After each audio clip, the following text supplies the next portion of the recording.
Okay, so today's video is going to be front strut replacement on my 88 with 260,000 miles on it. So these things were absolutely gone, done, destroyed. The top mount here, you see all that cracking going on there. Okay, and you see how it's kind of hard to tell, but it's very pushed up. This one is not as bad as the other one. This one was really bad. This came off the other side because I did the other side already. But you can see I've got a good top plate here. And you can see that one's flat, okay? Now look at this one and see how raised up that it is and pushed up that is. And it's all cracked right there. This top strut mount is gone. It's done. This car was just all over the road. Really, really bad. It was darting in and out. It was hard to control. It was bouncy. These shocks are absolutely destroyed. And I'll show you once I get the spring off. I'll show you how bad the shocks are. They're pretty much non-existent. So yeah, drivability was really bad. On top of that, the sway bar bushings, the middle sway bar bushings were missing. So the sway bar was clunking around. So let's just say that when I first got this thing, it just drove really bad. I just knew that the front suspension needed reworking. So I've got some stuff here. I've got a ball joint from my other car that I'm going to replace. Good ball joint. I've got bump stops, brand new Mitsubishi bump stops from Steve at starquestparts.net. I'll leave a link in the description of this video to his website, but thanks Steve for hooking me up for these. Pretty awesome. And yeah, this top plate, top bearing, strut mount, I had this one, came off another car, it's good, so I'm going to use that. And I've got a KYB cartridge, new shock. And actually I'm going to have to do a little bit of customization here to make this work. I learned that out from the other one I just did, so I'll go over that in the video. But yeah, this thing's big time needs rebuilding. And for some reason, this is not a sport handling package car or SHP car, but it has SHP front shocks. Whether somebody just did that because it was easier to change the shocks out some years ago rather than, rebuilding these existing ones. I don't know how this car got SHP front struts, but anyways, it has it. So what I have to do is I have to cut this off and weld it up because the cartridge won't go inside because this protrudes into the body here. So a little modification there, but not a big deal. It just takes a little bit of time. So, all right, let's get cracking on it. I'm gonna first use my spring compressor tool and compress the spring so that I can unbolt the top plate and this plate and get the spring assembly off. Okay, so I got the top plate, insulator, spring out, and look at what's left of these bump stops, and that's how they used to look. Can you believe that? So look at that. This is how much shock fluid, okay, I took out of the other one. There's hardly anything there. This shock's actually a little bit better than the other one, but there's actually some resistance coming up. But yeah, just there's nothing there. There's nothing there. It doesn't come back up. I'm surprised how much harder than the other one. This one is than the other one. The other one I could just push down so easy. It had nothing. So, all right. So next step is to take this large nut off, and then we'll take the shock assembly out and drain all the fluid out. Okay, so I got the nut off of the shock, and man, that thing was a bear to get off. Holy cow. But it came off, so I'm going to drain the fluid out, and let's just see if see if we can see inside there. It's kind of interesting. This SHP shock has like this rod that goes down to the adjuster, and somehow this turns this piece to firm up the dampness. I don't really know, but probably kind of gimmicky even when they were new. I mean, you know, who's really going to get into the car and jack the car up and set the shock settings? I mean, even back then, you know, whatever. It probably worked, but not all that great. Anyways, let's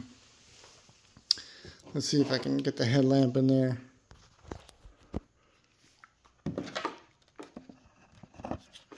Let's see. Get this out of the way.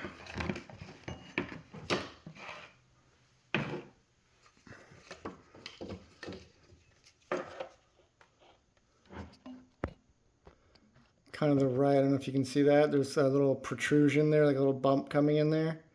Well, that's this adjuster right here. And tomorrow I'm gonna cut that off and patch that up, weld the plug in it, because basically when you try to stick the new shock inside of here, it just hits this protrusion inside. So yeah, that'll be project for tomorrow, getting that all patched up. And then I'll pressure wash the whole thing, clean it up, put some spray paint on the weld, and then after that we can start assembling the shock. So stay tuned. Okay, so I've removed the adjuster by grinding it off basically with the paddle wheel on my grinder, and this is what's left of the adjuster. The first time I did this, I actually cut like slits in it like that with a cut off wheel, but this time I just ground the whole thing down. It took me a little bit of extra time, but worked out good. So I got that off. Next step is to power wash the whole thing. I want to get it all cleaned up good, and then I'm going to make the plug using a hole saw with some extra scrap metal I have that's relatively the same thickness as this, and then I'll get that welded to the strut. So let's go ahead and power wash it and get it all cleaned up. Okay, so I've got the strut assembly all power washed down nice and clean. I've made a plate here, and I just cut this out of some scrap metal I had. It's pretty close to the same thickness. This time, sort of version 2.0 here, I put some holes on it to give like some button welds too. I do plan on going around the perimeter of it, but just for some added strength. Realistically, this is just to keep water out of the strut. You know, doesn't really serve any more purpose besides that. I guess, you know, you'd want to, you know, in terms of strength, maybe adding a little bit, welding this back here. But really it's just to keep stuff from getting inside there. So anyways, we'll get that. I'll get the welder all fired up, and I also made some washers to go underneath the shock. So basically,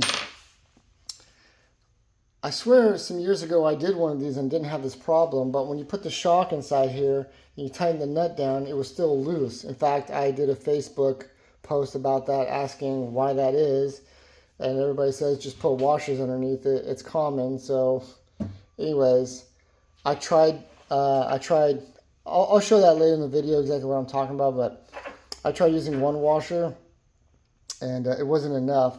So I needed 2 washers, and you know, I didn't want to have the washer sort of just sitting underneath there kind of loose, being able to move around.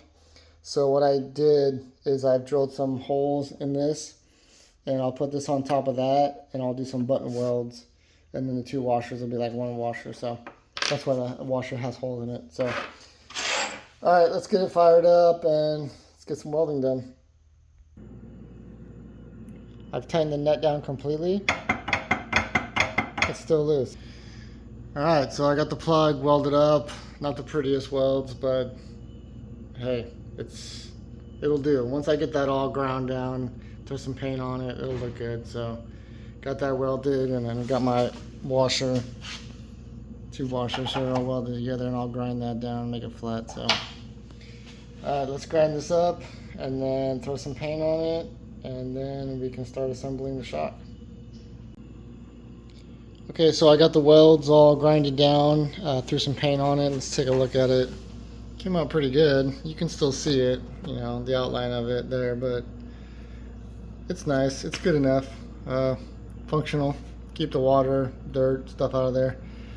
So next step is to install the shock. Now, what I did was kind of wound this down in there first.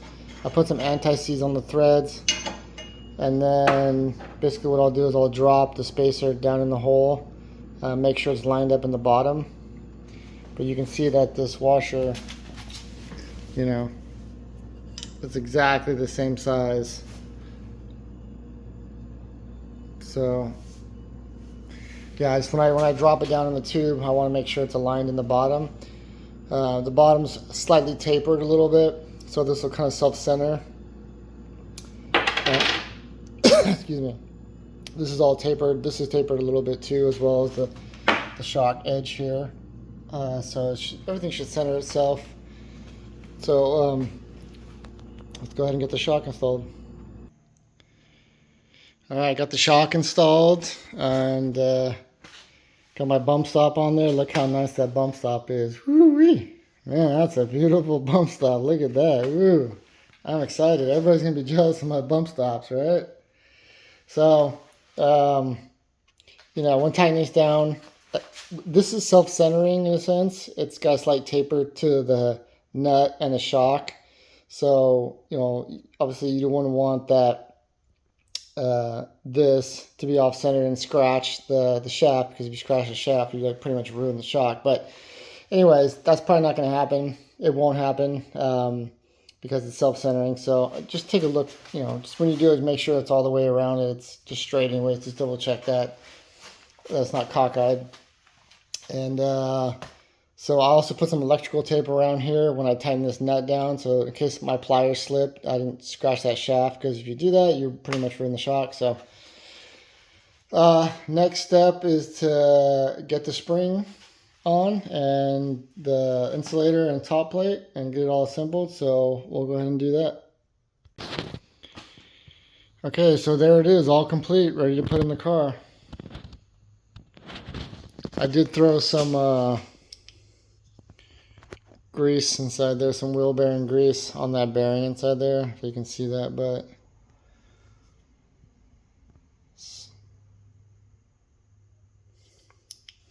so really excited to see how this drives. I'm sure it's going to be a night and day difference from driving horribly to driving great. So I'm really excited about that. I just have to finish